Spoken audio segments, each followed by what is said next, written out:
Hello guys, आज मैं couple of cuckoos के चैप्टर 287 को एक्सप्लेन करने वाला हूँ। लास्ट चैप्टर के एंड में एरिका ने नागी को फिर दोबारा आई लव यू कहलवाने की कोशिश की थी, पर उससे स्पेलिंग मिस्टेक हो गई थी और उससे नागी को रियलाइज हुआ था कि शायद एरिका उससे शादी करना चाहती है। अब वो सब वापस होटल में आ चुके थे। नागी सोच रहा था हमें याकुशिमा में आए हुए 3 दिन हो गए हैं, मुझे ये बात पहले कैसे पता नहीं चली। मुझे बिलीव नहीं हो रहा एरिका मुझसे शादी करना चाहती है। I mean, उसके बिहेवियर से तो ये लग ही रहा है, पर उसने लिखने में मिस्टेक कर दी थी। जो भी हो मुझे आंसर तो देना ही पड़ेगा। दूसरी तरफ ओकीता सुइचिरो से कहते हैं अब वो जा रहे हैं। सुइचिरो उससे लेट तक काम करवाने के लिए सॉरी कहते हैं। ओकीता पूछती है ये मैप कैसा है। सुइचिरो बताते हैं ये मैप याकुशिमा का है और वो जिन जिन जगह पे पेड़ ढूंढने जा चुके हैं उन्होंने उस जगह को मार्क कर लिया है। ओकीता कहते हैं फूजी आज हाइकिंग पे आपकी केयर फ्री साइड को देखकर सरप्राइज हो गई थी। सुइचिरो कहते हैं क्या मैंने आउट ऑफ कैरेक्टर कुछ किया। ओकीता कहते हैं मेरा मतलब था यंगर स्टाफ इमेजिन नहीं कर पाएंगे कि स्टार्टिंग में आपने इस कंपनी के लिए कितनी मेहनत की थी। आपने पूरा जापान ट्रैवल किया था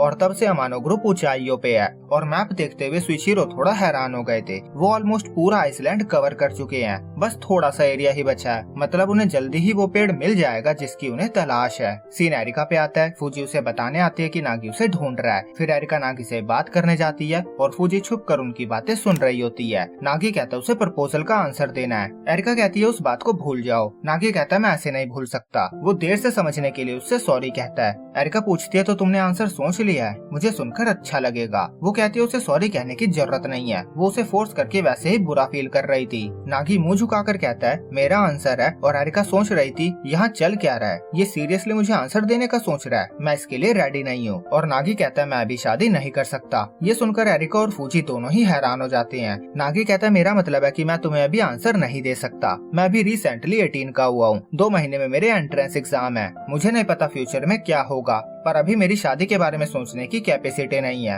एरिका गुस्से से पूछती है तुम्हें क्या लगता है मैंने तुम्हें प्रपोज क्यों किया। नागी कहता है पर तुमने नहीं किया। एरिका कहती है और तुम मना कर रहे हो। वो उसके सर पे पंच करके कहती है तुम्हें कैसे पता कि मैं क्या फील करती हूँ, मैं तो बस ट्रायल के लिए तुम्हारे मुँह से प्रपोजल सुनना चाहती थी। नागी कहता है पर क्यों। और फूजी को बहुत गुस्सा आ रहा था। वो उन दोनों के बीच आकर कहती है बस बहुत हुआ, तुम्हें बस छोटी सी बात कहनी थी, विल यू मैरी मी। वो नागी से अभी ये कहने को कहती है। नागी कहता है मैं कह चुका हूँ। फूजी कहती है अभी बोलो। फिर नागी एरिका से पूछता है क्या वो उससे शादी करेगी। ये सुनकर एरिका को इतनी शर्म आ रही थी कि वो उसे बीच में ही रोक देती है। वो कहती है अब उसे कहने की जरूरत नहीं है। वो बताती है सच ये है कि सोसुके ने उसे प्रपोज किया है। नागी सरप्राइज हो जाता है। फिर सीन याकुशिमा के एयरपोर्ट पे आता है। सोसुके अभी अभी वहाँ पहुँचा था और यहीं पे ये चैप्टर एंड होता है। तो फाइनली सोसुके भी अब यहाँ पे पहुँच चुका है, तो कुछ न कुछ बवाल तो खड़ा होने ही वाला है। बाकी आपको कमेंट में एक क्वेश्चन मिल जाएगा तो उसका आंसर आप दे देना और मैं मिलूंगा आपसे बहुत ही जल्दी इसके अगले चैप्टर के साथ। जब तक के लिए बाय बाय।